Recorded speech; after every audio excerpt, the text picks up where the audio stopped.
Au à tous, bien-aimés frères et sœurs. Londres a vibré au son de la Palestine et du Liban. Les Britanniques sont sortis nombreux, très nombreux.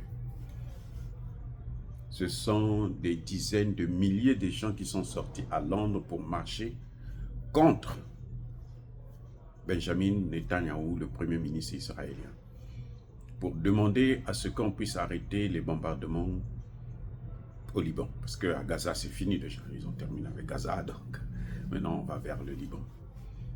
Et les Anglais disent « stop ». Maintenant, on ne veut plus la guerre, on veut la paix. Oh, c'est intéressant. Les Anglais veulent la paix maintenant. C'est pas les... Il y a eu des anciens premiers ministres qui étaient dans cette marche-là, d'après certains observateurs. Ok, très bien. Mais lesquels qui veulent la guerre en Ukraine? Oh, ils veulent la guerre en Ukraine, mais ils ne veulent pas la guerre au Liban, au Moyen-Orient. S'ils veulent la guerre, donc partout là où il y a la guerre, ils devraient être contents, se réjouir. Que je sache, hein, à mon avis, s'ils veulent la paix, ils doivent mettre la paix partout. Vous ne pouvez pas faire le 2 poids 2 mesures.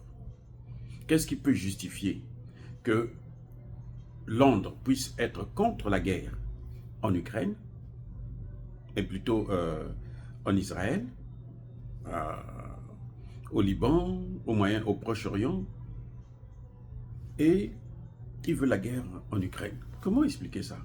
Il y a quelque chose. Et on a l'impression, c'est-à-dire que je ne comprends plus. Moi, ça me dépasse. Hein? C'est ridicule. Ils devraient soutenir Israël. Oui, ils devraient soutenir Israël. Puisqu'ils soutiennent l'Ukraine. L'Ukraine qui n'est pas membre de l'OTAN. Mais Israël, c'est un allié de l'OTAN. Tous les pays là. Les armes que Israël utilise là, ça vient de Londres, de la Grande-Bretagne, la France, l'Allemagne. Tous les pays européens là, ils donnent des armes, les États-Unis. Ce sont eux qui soutiennent Israël. Sinon, le conflit là serait arrêté depuis très longtemps. Oui. Les Nations Unies ont pris une résolution.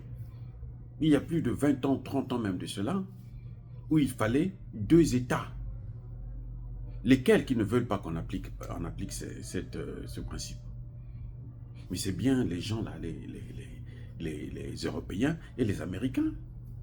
Pourquoi maintenant ils ne veulent plus la guerre? Ils ont formé Israël à faire ce qu'il est en train de faire. Ils devaient soutenir ça. Non, je crois qu'ils sont en train de jouer avec la communauté internationale. Il faut qu'ils arrêtent de jouer avec la communauté internationale. S'ils veulent la paix, la guerre qui a commencé, la guerre du Liban, là, elle vient après la guerre en Ukraine. Donc commencez d'abord par demander à l'Ukraine de négocier. Oui. Commencez d'abord par arrêter l'Ukraine, à cesser de donner des armes à l'Ukraine. Et vous donnez de l'argent à l'Ukraine qui ne vous appartient même pas. C'est de l'argent des Russes que vous donnez à l'Ukraine. Mais vous êtes pire que tout. Mais les Anglais sont incroyables.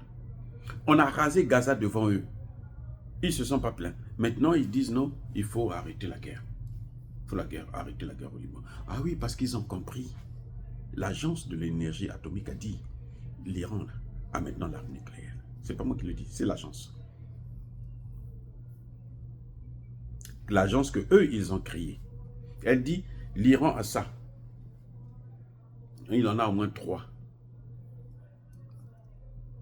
C'est pour ça qu'ils ont peur. Si vous voulez arrêter la guerre en RDC. Demandez à Kagame de retirer ses troupes. Aucun Britannique ne sort pour dire non, arrêtez les troupes. C'est quoi ce comportement de dingue? C'est-à-dire que vous avez l'impression comme si même la population, ce sont des fous. Vous avez des fous qui gouvernent un certain nombre de pays et puis qui passent leur temps à donner des leçons aux gens qui sont normaux, modernes. Hein? Ils sont lucides. Mais la Grande-Bretagne ne peut pas dire que non, on ne va pas soutenir Israël. Il faut qu'ils soutiennent Israël. Puisqu'ils soutiennent Kagame, le précédent gouvernement, là, anglais, là, il a même décidé de prendre les réfugiés qui viennent de toutes ces parties-là. Hein. Tout le Moyen-Orient, les envoyer chez Kagame, et Kagame va les prendre pour les introduire en RDC, pour créer un État arabe en RDC.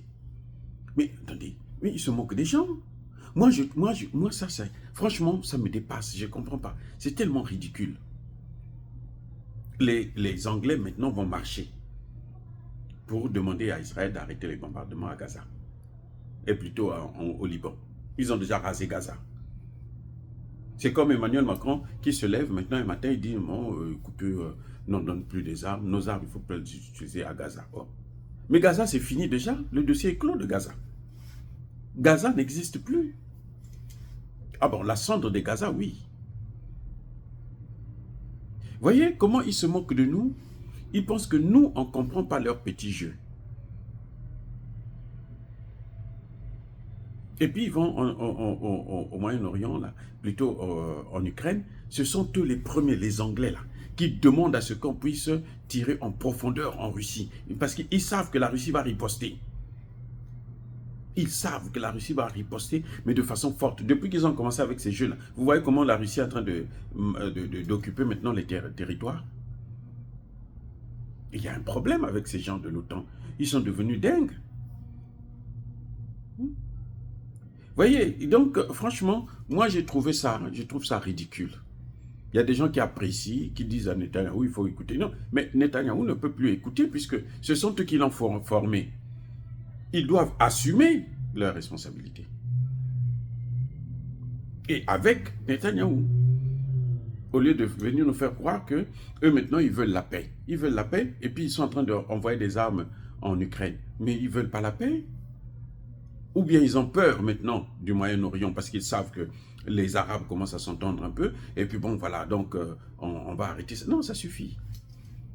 Cette comédie-là, elle ne peut plus durer. Les amis, soyez bénis, abondamment bénis par le Dieu des Kémites et par nos ancêtres angélisés. Mais que tous ceux qui persécutent le continent africain, le pillent et le déstabilisent, qu'ils soient noirs, blancs, chinois, arabes, juifs, indiens, ou qui qu'ils soient punis, maudits, foudroyés, neutralisés, écrasés, effacés par le Dieu des Kémites et par nos ancêtres angélisés. Vive l'Afrique éternelle, j'ai dit et j'assume.